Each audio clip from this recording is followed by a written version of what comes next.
Halo, Assalamualaikum warahmatullahi wabarakatuh. Pada pertemuan kali ini kita akan membahas bahasa Indonesia baku. Kira-kira kalian tahu nggak apa itu bahasa Indonesia baku? Jadi, pengertian bahasa Indonesia baku adalah bentuk bahasa yang telah dikodifikasi atau ditetapkan, diterima atau difungsikan sebagai model oleh masyarakat secara luas. Sedangkan bahasa Indonesia non-baku adalah ragam bahasa yang berkode bahasa yang berbeda dengan kode bahasa baku dan dipergunakan di lingkungan tidak resmi. Perbedaan bahasa baku dan non-baku.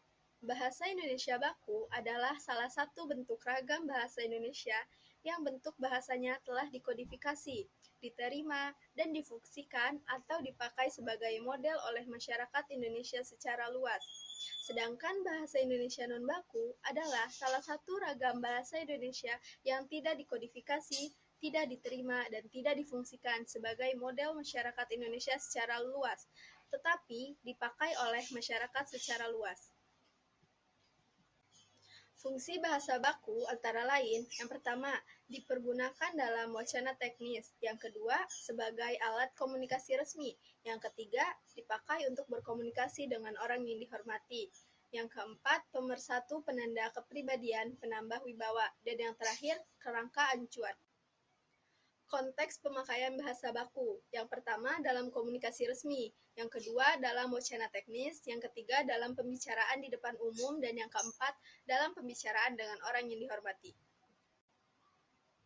Ciri-ciri bahasa Indonesia baku: memakai ucapan baku, mengacu pada IED, terbatasnya unsur daerah, pemakaian fungsi gramatikal SPO secara konsisten, pemakaian konjungsi bahwa atau karena, menghindari pemakaian unsur-unsur leksikal yang terpengaruh oleh bahasa dialek, pemakaian partikel lah, kah, tah pun secara konsisten, pemakaian awalan me dan ber. Ciri bahasa Indonesia baku lainnya, yang pertama, pelafalan sebagai bagian dari fonologi bahasa Indonesia baku bebas, dari atau hanya sedikit diwarnai dialek bahasa daerah. Yang kedua, bentuk kata ulang atau reduplikasi sebagai bagian morfologi bahasa Indonesia baku ditulis secara jelas dan tetap sesuai dengan fungsi dan tempatnya di dalam kalimat.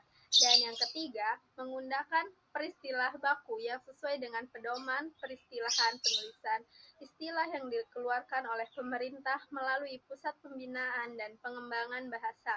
Dan yang keempat, menggunakan ejaan resmi yaitu ejaan bahasa Indonesia yang disempurnakan dan lain-lain. Pemakaian bahasa Indonesia baku dan non-baku dengan baik dan benar. Pemakaian bahasa Indonesia baku dengan baik dan benar adalah pemakaian bahasa yang sesuai dengan fungsi dan ciri kode bahasa Indonesia baku. Sedangkan pemakaian bahasa Indonesia non-baku dengan baik dan benar adalah pembahasan bahasa yang sesuai dengan fungsi dan ciri kode bahasa Indonesia non-baku. Jadi, kesimpulannya, dalam bahasa Indonesia ada yang namanya bahasa Indonesia baku dan non-baku. Kedua jenis ini adalah benar jika digunakan sesuai dengan fungsinya.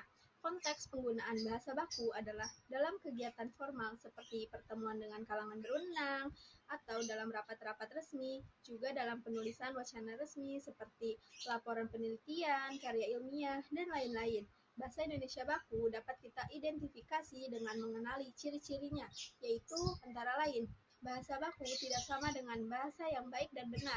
Maka, walaupun bahasa baku adalah bahasa standar, tidak serta-merta ikut menggunakan selalu. Namun, kita perlu menilai situasi dan kondisinya, apakah memang diperlukan penggunaan bahasa Indonesia baku. Sekian pemaparan materi bahasa Indonesia baku, semoga bermanfaat. Terima kasih. Wassalamualaikum warahmatullahi wabarakatuh.